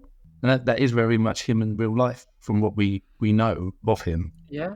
Obviously, when I first watched it, and I didn't quite put two and two together, but obviously learning who he was afterwards, and like, I don't know, like it was still I don't know, like it was still unexpected from that character, I guess, on where he goes in the film and how he portrays that in this film. And it's just, he just nails everything about it. And I don't think there's any part of his performance that took me out at the moment. And even in the singing, in the Singer universe where he's in the tuxedo, he's playing this much more, more serious Wingman? Yeah. And he showed there that he can also do that kind of acting. It's not always bubbly, it's not always joyful kind of performance. He can do these serious acting as well. And yeah, he'd certainly left a mark on me after I finished watching the film. But it's his optimism is infectious. Like we said, you watch him in season 2 of Loki, you watch him in Indiana Jones and Temple of Doom, you watch him in The Goonies, and you watch him in this. There's a lot of saying like who really makes the character. It's like, yes, you can say the writers make the character. The writers are the genesis of the character. The character is embodied by the person acting the character. By doing that very optimistic, like touch of himself within all of his roles, it gives you a glimpse as to what he's like in real life, and it is exactly that. You play it sincere and you play it touching, but then also the unpreparedness comes when you see him playing that straight version of himself outside in the tuxedo, where he's a very successful singer. He's very, very stoic and he's not as brash and he's not as madcap as the other Waymans are. And it takes you off guard because you don't expect it. And it proves the range of an actor like that can do. And it's just masterful. And they deserve everything that they get given for this role and whatever's coming up, because it's just great. I'd like to see more of them, to be honest. I really would. This film, again, blew me away because I didn't know what to expect. And I was like, oh, Ke Huy Quan's back into acting. And I was like, wow, like, this is mad. It's beautiful as well. I think, like, this film obviously given him the platform to grow and be recognised now more so than he has been, and that's great. But it also brought us those happy moments where he got to be reunited with Harrison Ford at the award ceremonies. They were gorgeous. Wasn't that the Disney Announcement Expo, wasn't it? And then again at the Oscars. I think that's right. Yeah, so twice within 6 months, and those lovely embraces and the very rare moments you see Harrison Ford beaming and happy for people is in those two photographs that you see. Yeah. It's Harrison hugging him as if he's one of his own children, and it's just glorious to see. It was. I loved it. In his acceptance speech, he thanks Steven Spielberg, and like the camera, like you can just see Steven just beaming from ear to ear, so proud, to see him back. And there's so many. I mean, like, y'all, like, you could go down the rabbit hole with this on YouTube, the interviews, the roundtables with him and talking about what this role has meant to him, and tearful moments with Jamie Lee Curtis, who was a big cheerleader for him throughout the entire movie, and just sort of like the way the world has sort of welcomed him back, with this movie is very, very touching to see. And I love the character of Waymond is incredible. I'm trying to hold back because I know we're going to talk about favorite scenes later. But I love that character so much. Very meaningful for me, his performance and that character in this movie. Well, one last person to talk about on the cast, and that's obviously Jamie Lee Curtis. We can't not leave her out of this because I love her. Yeah. Obviously, we knew she was in the film when we started watching it. We didn't really know, obviously, what involvement she had, if she was a bit part, or what. Yeah, again, like she just quite speechless as well, really, about with what she did in the film. And I think the moment of when she's doing that flying kick on the stairwell will never leave me, because it was quality. But as I think it was Seth that said earlier, like how well they dressed her as the tax lady. Yeah. And but when she was taken over by, another Deirdre, like, she was very menacing. Like, her body language and the way that she walked and her facial look, it was really quite unsettling. Yeah. But then we had her on the other side, obviously, in Hot Dog Land, where she had this really caring, she cared for Evelyn, and this she's had this loving relationship with her, and oh God, I don't know, just so layered. Yeah, so her performance in this is very layered. She does so many different things. I've been a huge Jamie Lee Curtis. I've had a crush on her since I first saw Halloween as a kid. Like, massive crush on Jamie Lee Curtis. She's one of my celebrity crushes. If y'all have ever seen the movie Perfect, oh my God, she is like So gorgeous in that movie. Anyways, I'm a huge fan of hers. And so the way that they put like the fake belly on her, and they dressed her in this like turtleneck and like just the most flat like haircut imaginable, and like she's wolfing down like cookies and stuff the whole time. Like, yeah, like she can be scary and menacing, and she's stapling, paper to her head and stuff, and she's got like all this crazy makeup on, where she, in the scene where they're in that like pure white room with the bagel, and she's one of the bagel cultists, and she just has like this crazy makeup on, and she's so good. But then also, like, there's that scene where Evelyn kind of snaps and she starts destroying the laundromat at the party, and like they track her down. Deirdre's there, and like she's like basically like, hey, like I am repossessing the laundromat, because she's an IRS tax agent and stuff like this, and they talk her, she chooses to fight with kindness, and Ke Huy Quan and Waymond talks to her.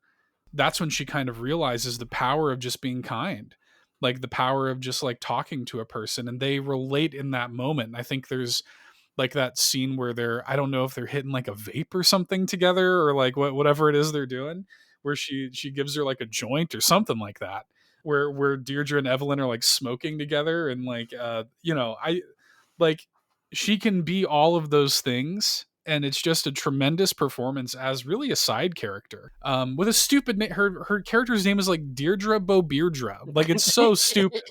Like, it's just the most like unconsidered, and she crushes it, man. And she's been such a huge cheerleader for the movie too, like just seeing the way that she's promoted it, and the fact that like I think she lended a little bit of like credence to this movie, like a little bit of legitimacy to the movie for some people. Yeah, she's great. I'm a huge Jamie Lee Curtis fan. I love her. Jamie Lee Curtis is, like her mother and father, just a legend. Again, you get those years where the actors are like, oh yeah, we'll do serious role, we'll do Oscar bait movies, and we'll turn up in a biopic here and there, or we'll do a theatre now and again, once every fight, whatever.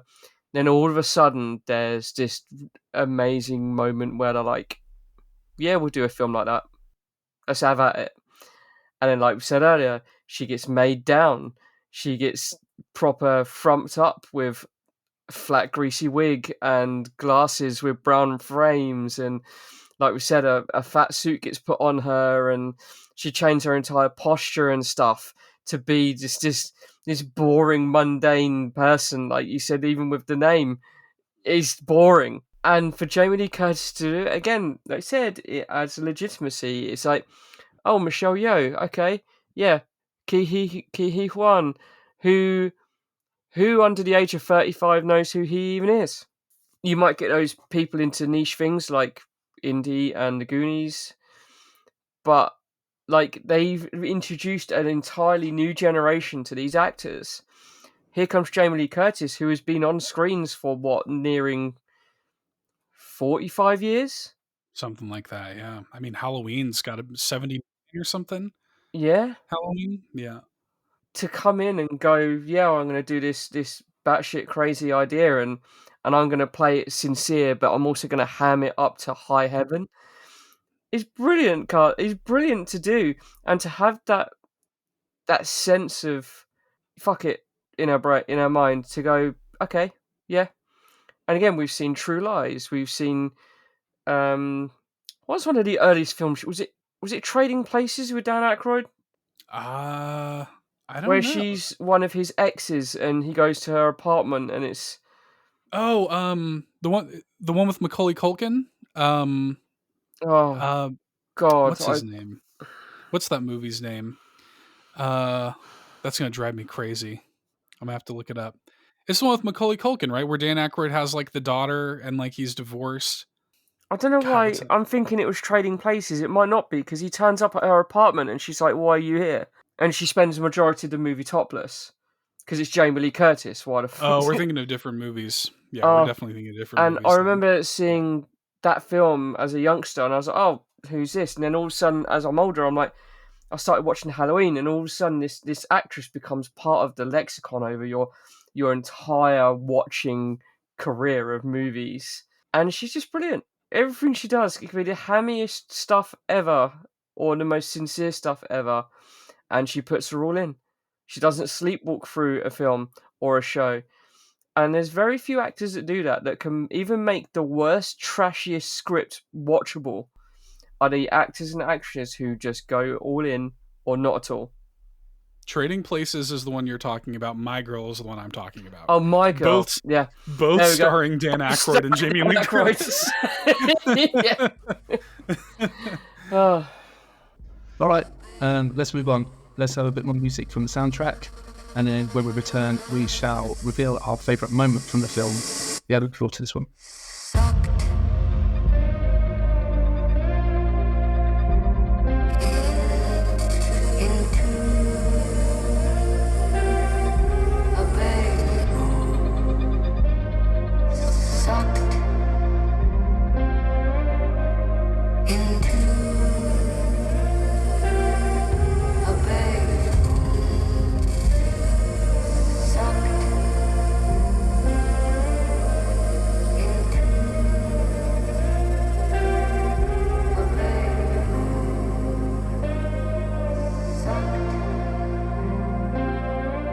Right, Seth, let's hear your favourite moment from the film. Man, it's a tough one, but it has got to be the laundry and taxes scene, which we talked about. You know, kind of we flirted with it a little bit earlier, but really just like what Waymond's character represents, because you know we've talked about so many themes. But this movie has got so many different themes in it, between acceptance and nihilism and the value of life, and you know all this stuff. Family, everything, right? But like another thing that this movie does that really was important to me, and this scene is a good example of the way this movie does it, is its breakdown of masculinity and the way that this movie portrays like what it is to be a man, you know. And I'm sure that anyone listening to this can probably relate. Growing up as, you know, as a man, you're told like, don't cry. You know, you have to be, you know, the strong man, right? You have to be the alpha man. You have to be the alpha Waymond, right? If you're not, then you're just a beta and you're not attractive. Nobody's going to love you. If you're not an alpha, then you're a beta and you're going to fail in this world. And you're just some doughy, soft dude who just has like a big heart and nice guys finish last and all this stuff, right? And that's what the world teaches you. The world breaks you down and teaches you that. And Waymond in that scene, man, where he is, I mean, just so cool. Just like he's so damn cool. He's got the suit. He is very clearly like in that universe. That's the universe where Evelyn decided to leave him behind and not stay with him, which like in the quote unquote like prime universe or whatever, she chose to stay with him, and we see where her life turned up, where the movie's sort of saying like, ah, well, see, like if you had just left him, you would have been a famous singer, but you would have missed out on this amazing relationship with this amazing person. And despite what his father or Evelyn's father always said about him, he's not some idiot. He's not some naive doughboy idiot. He is kind intentionally, and he has that monologue where they're sitting in the alley and he's smoking a cigarette, just being the coolest dude on planet Earth. And he's talking about how he says something to the effect of like when I choose to be kind, it's strategic and necessary. You know, he says like, this is the way that I go through life. This is the way that I fight. It's not because I'm naive. It's not because I don't know what's going on. You know, like I understand totally. But the way that I fight is I choose to be kind. And it doesn't make him any less of a man. It doesn't make him any less attractive or anything like that. And it really kind of breaks down. That moment really struck me as somebody who always like, for most of my life, I was definitely looked at as like the beta nice guy dude. I've never been the manly, you know, lift weights and, you know, whatever. And I'm not on the football team or whatever. I've never been that guy. I've always been the dorky, nice kid who gets pushed around and, you know, and cries a lot and whatever. That's always been me. I was the quiet kid in school who would just quietly like write in my notebook or whatever while the cool kids are playing football. And so for this guy for Waymond to say all of this, I mean, it hit me like a freight train, dude. Like it was like, my God, like here he is, like breaking it down. Like it doesn't make you any less of a man, you know, like being this type of person doesn't make you any less of a man. It doesn't make you any less worthy of love. And Evelyn in that moment knows that she was wrong. And he chooses in that moment, he's the one that puts the closure on it. He says, hey, like, this is the way we've gone. There's not any salvaging it. She wants to. She like goes in. I think she even tries to kiss him. And he's like, no, like this is, you know, this is done. But in another life, I would have loved to just do laundry and taxes with you. And oh my God, I had goosebumps like talking about it. It's so like, it's just it's just one of the great movie scenes of all time to me. Completely breaking down the traditional concept of masculinity, telling that love story, and just seeing him being so damn cool while he's doing it. The delivery is perfect. He's delivering it completely in, I guess, Mandarin Chinese. It's subtitled, which I also think is brilliant. Yeah, that was, again, there's so many great scenes in this movie, but if I had to pick just one, it's got to be that. It's a beautiful moment, definitely, and definitely it was a thought-provoking part of the film for sure, and it's a beautiful favorite moment of the movie. For me, I'll hit my favorite moment before we get to Chris's. It happens twice actually. That there's two scenes, to be fair, but it's in the same area of the film, and that is when we go to the rock world. Oh, so good. Oh, you bastard, Jason. I'll cover it anyway. I can have a share one if you want. Yeah. What a beautiful part of the film that was, and it was very unexpected. We'd had all this stuff happen, and then all of a sudden she's a stone in like this desert world. You know, there's this other stone representing joy. It became this part of the film where you, as the watcher, just, I don't know, you had this quiet moment of the film where you just sit back for a couple of minutes, kind of soak everything in that you've seen, just have this quiet moment with these two characters that are stones. The way in which they decided to vocab these stones as well was great, because I think if they did the voices, I don't think it would have worked as well. Would have lost it. Mm-hmm. So just to put the text up on the screen as well, it's just deadly quiet. There's no music. There's nothing. It's just these two stones have a conversation, quiet conversation, and there was just something about these two scenes that just hit me, and I wasn't expecting that. What they were talking about. I think I was just very grateful for that quiet movement of the film as well. And then you go back to a bit later when everything's kicking off, where we're in the final battle, and I think they keep coming back, and like Joy Stone is running away from Evelyn. Evelyn wants to give her a hug. Evelyn wants to show her love, you know. So Evelyn the Stone is trying to get closer, and that she starts, you know, and Joy Stone is going, but you can't move, you're a stone. And like she's going, yeah, I can. And she starts shuffling, you know. And like Joy's running away from her, and like then Evelyn's going after her. And this has obviously happened after she's turned around and, you know, revealed that she's now wearing googly eyes on Evelyn Stone. And it was just beautiful. It was just a moment of, I don't want to put my finger on it, but, you know, Joy Stone rolls off the side of the cliff and Evelyn rolls off after her. And yet again, it's another one of these moments as well where it's like, what am I watching here? Like, I'm watching two stones acting this scene out and they're rolling off the side of a cliff. But they managed to put so much meaning into this that it was just enthralling as well and really moving. And like I said, that just having that quiet moment of the film was just perfect. Just what I needed at that point. it was a palate cleanser, but also it was a very hard-hitting cricket bat to the face palate cleanser. And it wasn't preachy. It could have been preachy, but it wasn't. It was this quiet moment that you got noise and you got flashing images and you got all this shit going, and all of a sudden, smash cut to desert planet and 2 rocks on a cliff top, and this lovely conversation between mother and daughter, where you got no distraction, you've got no batshit insanity imagery going on, you've just got silence with the sound of the wind and subtitles.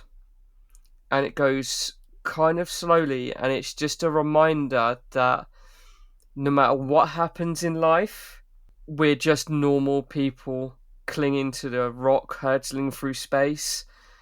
And it's not as obvious as that in the film, but the way it's written and the way it's presented is basically just take a moment. Just take a moment with your favorite people and discuss what's going on, or just be with them. Just watch the sunrise or something. And it's just a reminder that whether we're human beings or rocks or massive world-ending robot people, that we're all the same. We're all going through the same thing. And we're all struggling. And like we said earlier, life's a chore. Life is hard. Life can be easy and hard. But ultimately, we're all doing the same thing. We're all trying to get through it. And this scene was a lovely, quiet reminder of, hang on just a minute, let's just step back and just be a rock for a bit and talk it out and just have a conversation. And for the first time in the film, there's no adversary versus... They're the same for the first time in the film. And it's just a reminder that, oh, hang on a minute, this is deep. And it is. But it's also light-hearted and funny at the same time, with the rocks with googly eyes on it, and there's no life on this planet, but somehow there's no life on this planet, but they can possess rocks and move the rocks around. And it's just a masterstroke of a scene. And I've said it on many recordings before. I'm one for the 2-man plays in a scene or a film.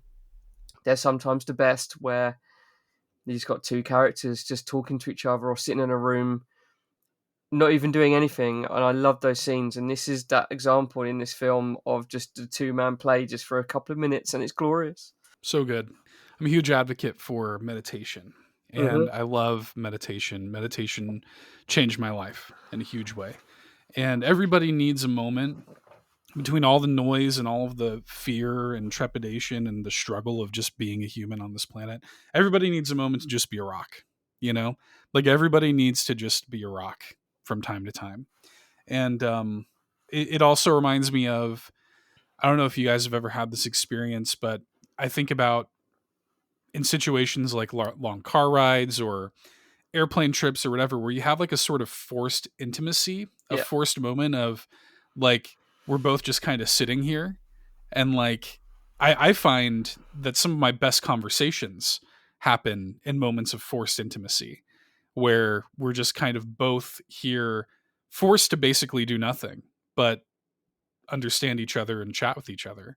Long road trips, whatever the case may be. My wife and I, our best conversations are on road trips. And so I think that scene speaks to that a little bit too. And I think that, you know, the way that like it also places this, you talked about, Jason, how like towards the end of the movie, when Evelyn's trying to connect with Joy, give her the hug and everything, like you're flashing between all these different universes, like including the one where she chooses to like fall, you know, Joy's falling off the cliff and Evelyn chooses to chase after her, you know, and her rock falls in after her, right? And it's like this silly, goofy thing, but it places this like world-ending importance on just the connection of these 2 people. I think the final shot of that scene before she does finally just hug her is like literally like the worlds colliding.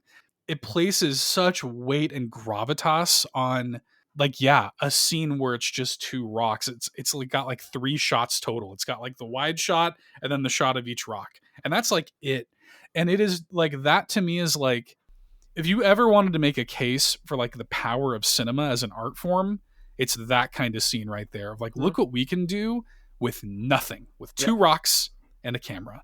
takes back to an old interview done where I can't, for the life of me, can't remember who it was, and they had some actors come in, and I don't know.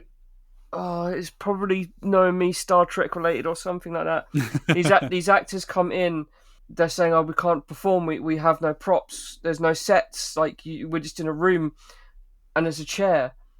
And the director or the writer just turned around and said, "You're an actor.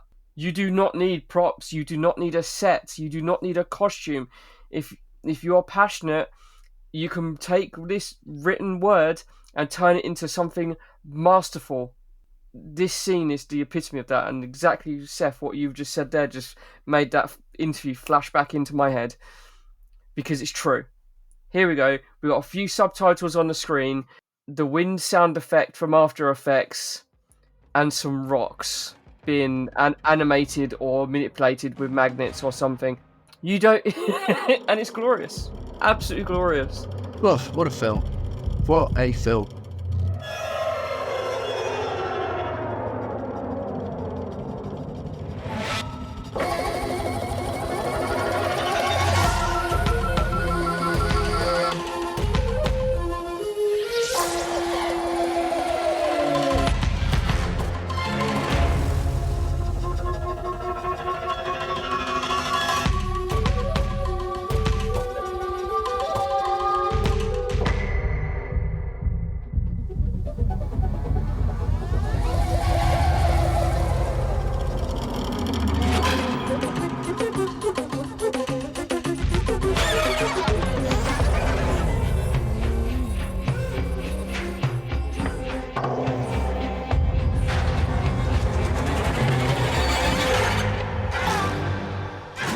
Well, I think if you two are good, I think we've done this film justice.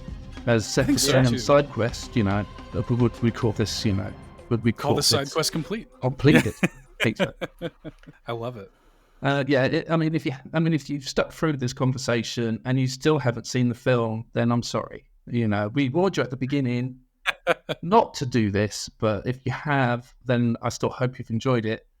And then please go and watch it, because everyone should watch it, because it is just an amazing, I'm quite happy to say, faultless film, which is not something you can say a lot, really. Big thank you to Seth for joining us. Thank you, guys. I really appreciate this. Really great to have you on. And ever since you had me on All In, I've always wanted to try and get you on.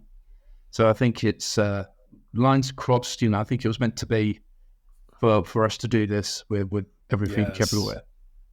But yeah, no, massive thank you, dude. It's been an absolute blast having you here.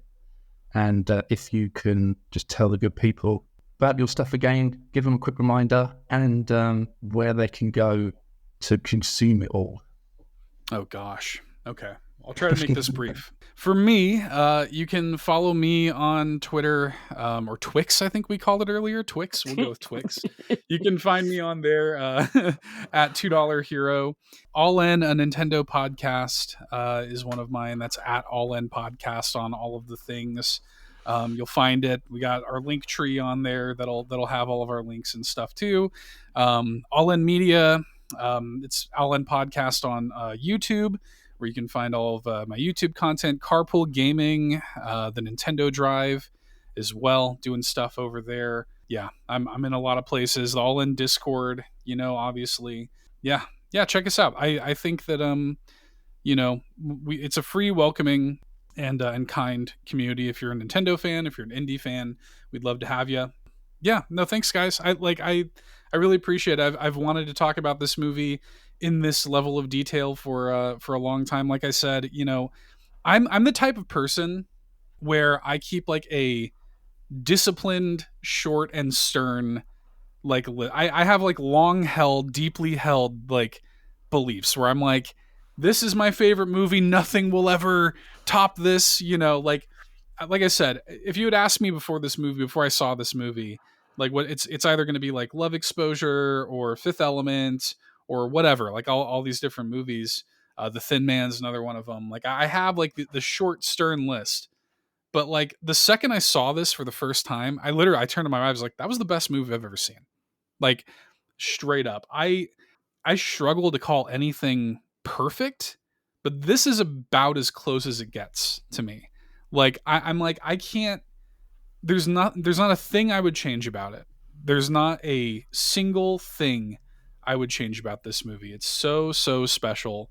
And to get to sit here and really kind of, chew the fat and marinate on it and talk about all the things that make it so special has been great. So I hope that all the listeners, and I hope that you guys got as much out of it as I did. I really enjoyed it. So thanks, guys. No worries. You're more than welcome. And I also need to mention that, which obviously you've got a few fingers in as well with Critical Diversion. Yeah. You appear on quite a few of the podcasts for Critical Diversions. We have the host, Matt Murray, writes a game review for us, which is live on the website for Raccoon Venture. So go and check out his review. It's very well written, and hopefully we'll get a few more reviews from him in the future. So yeah, he's a very good friend of mine. I love that dude. It was cool to see him do that on your site. I love that. Yeah, and listeners, before you leave us, just need to remind you of a few things, and that is that we would really appreciate it if you check out our Ko-fi page, where you can show your support to us monetarily with a one-off or monthly donation. Or, times are tough. We know things are hard. And so if that's not cool for you right now, then a rating or review on your podcasting platform would be amazing. You know the reasons why. It helps with the discovery and everything else for the podcast. So it's free. It only costs a couple of minutes of your time. And it'll be very, very appreciated. Please come and join us in our Discord to chat with us or other like-minded people on retro or modern day pop culture. And have a look at thewolfiepod.com, where you can find all our episodes, articles, and much more. Links to all of these can be found in the show description or on the website. Quick mention about the Discord is that we've now started playing Guess the Game. I don't know if anyone's aware of that, where it's... oh, yeah. It's kind of like a Wordle kind of game thing where, that it shows you 6 different screenshots from a particular game in any kind of point of history. And you've got those 6 guesses to try and guess the game. So we were having a bit of fun with in Discord over the last few weeks, seeing how bad we actually are recognizing. Trying to see if I can get today's right now. Okay, so it's going to try while I finish out the outro. But yeah, guys, it's time to say goodbye. Chris, I don't know if you've got anything lined up for us for the goodbye. I haven't, but I would like to take this moment to remember someone we, in the podcasting community and the fandoms of many fandoms, we lost a giant on Christmas Day. And I don't know if anyone's familiar with the name Matt Dale. He's an author. He's co-host of the Quantum Leap podcast. But he has helped in conventions like Gallifrey 1 conventions for Doctor Who. Major voice in fandom, written three books, and he died of a seizure on Christmas Day. And I would just like to, whoever recognizes the name Matt Dale, there's a GoFundMe for his wife and young son out there, and they've reached 18 grand of a 4 grand target to help with costs. It was a very sad day to see that on Christmas Day. It was like, whoa, what the hell? You couldn't have heard or known a kinder guy. And it just, I wanted to say that because he was a big proponent of this film. He was obviously a big Quantum Leap and Star Trek fan and loved anything multiverse, anything multidimensional.